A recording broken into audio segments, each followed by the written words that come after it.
কাজ ছিল, প্রচুর কাজ ছিল, সেগুলো সব সারলাম, সেরে এখন ফ্রি হলাম।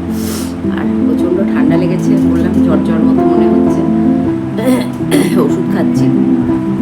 এত ঠান্ডা লেগেছে বলে বোঝানো যাবে না। পুজো হলো, রান্না করেছি, অনেকগুলোই রান্না করেছি, দেখাচ্ছি কি রান্না করেছি। আর বৃষ্টি হচ্ছে, কখনো বৃষ্টি, কখনো মেঘলা, কখনো কি হচ্ছে।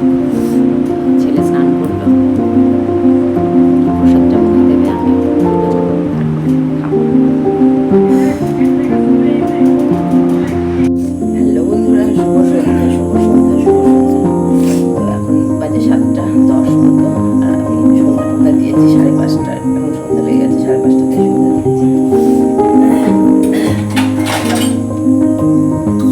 চা বানাতে আমি আজকে চা খাবো।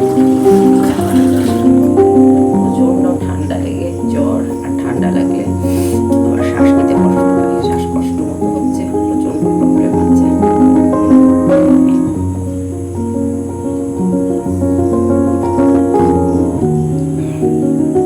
আর সোমবারে হচ্ছে লক্ষ্মী পুজো, খুব কষ্ট হচ্ছে। ঠান্ডা লাগলে আমার আবার অক্সিজেন না হলে, শ্বাস নিলে অক্সিজেন না হলে আবার কমে না, এত শ্বাসকষ্ট হচ্ছে। ফুটছে, আদা দিয়েছি বেশ খানিকটা, দুধ দিয়েছি, বন্ধ করবো, বানালাম। আর এই যে পরোটা এনেছিল ছেলে সকালে, তো পরোটা এনেছিল, আর পরোটাটা একটু গরম করে নিলাম। তো চা আর পরোটা এখন ছেলেকে দেবো, আমি একটা খাবো। আমার খেতে একদমই ভালো লাগছে না, শাড়ি যে এগুলো ভিজে, কারণ ওঠো বাবা, কারণ 12 মাস বর্ষা, 12 মাস বর্ষা, 12 মাস বর্ষা। আর আমার পুচু বুচু দুজনেই খাটে শুয়েছিল আমার কাছে, ওরা ওখান থেকে ওঠেনি, দুজনেই খাটে শুয়েছিল। তো এখন উঠলো, আর আমার শরীর আর পাচ্ছে না, খুব খারাপ করছে। যাই হোক, পুজোর রেস তার চট করে যাবে না, একটু সময় লাগবে। বাবা, আমি আর বাবু এখন চা খাবো। আর পুজো মানে কি বলবো, খুব ভালো করে কাটিয়েছি, খুব আনন্দের সাথে কাটিয়েছি। কারণ হচ্ছে পুজোতে প্রথম 2 দিন মাসির বাড়ি ছিলাম, সেখানেও খুব আনন্দ হয়েছে। পরের 2 দিন হচ্ছে পলাশিপাড়াতে এসে আমি, রিচা, ভূমিকা, আমরা খুব আনন্দ, সুস্মিতা, ভীষণ আনন্দ করেছি আমরা, খুব আনন্দ হয়েছে আমাদের, কি বলবো তোমাদের, প্রচুর আনন্দ হয়েছে, খুব মজা করেছি, খুব মজা করেছি পুজোতে। মানে এত ভালো লেগেছে আমাদের, মাম্পিরা ছিল, প্রত্যেকে ছিল, তো সবার সাথে খুব আনন্দ করে পুজোটা কাটিয়েছি। চাটা খেয়ে নিই, রাত্রে কী করবো জানি না।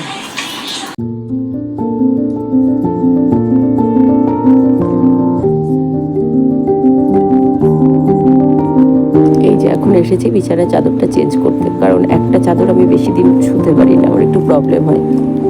আর এদিকে শরীর খারাপ, সকলেরই ঠান্ডা জ্বর, তো যার জন্য বেড কভারটা চেঞ্জ করলে আমার মনে হয় যেন একটু পরিষ্কার পরিচ্ছন্ন বেড কভারে শুতে ভালো লাগে। তো করতে করতে কারেন্ট চলে গেছিলো, যাই হোক তারপরে আবার চলে এসেছে, তো পরিষ্কার করে দিলাম। ঘর দোরগুলো একটু পরিষ্কার করা হয়নি, সকালে ব্যস্ত ছিলাম, কিন্তু ব্যস্ত থাকলেও রান্না বান্না সবই করেছি। আজকে অনেকগুলোই রান্না করেছিলাম, হচ্ছে চচ্চড়ি, পালং শাকের তরকারি, ইলিশ মাছ আর ডিমের কষা করেছিলাম। আর ওই দেখো পুচু উঠে খাটে বসে পড়লো, বেড কভার চেঞ্জ করার সাথে সাথেও খাটে উঠে বসে পড়লো। এদিকে আমি ঘরগুলো ঝাড় দিয়ে নিচ্ছি, বিছানার চাদরটা তুলে দিলাম, একবারে ঘরগুলো ঝাড় দিয়ে পরিষ্কার করে নিলাম, কারণ দুবার হয়ে গেল, মানে সন্ধ্যার পর থেকে ঝাড় দেওয়া। আর এদিকে রুটির আটাটা মেখে রেখেছিলাম, রুটিটা বানাতে আসলাম, কারণ ঠান্ডা রুটি ভালো লাগে না, একটু গরম গরম খেতে, মানে রুটিটা একটু গরম গরম হলে ভালো লাগে।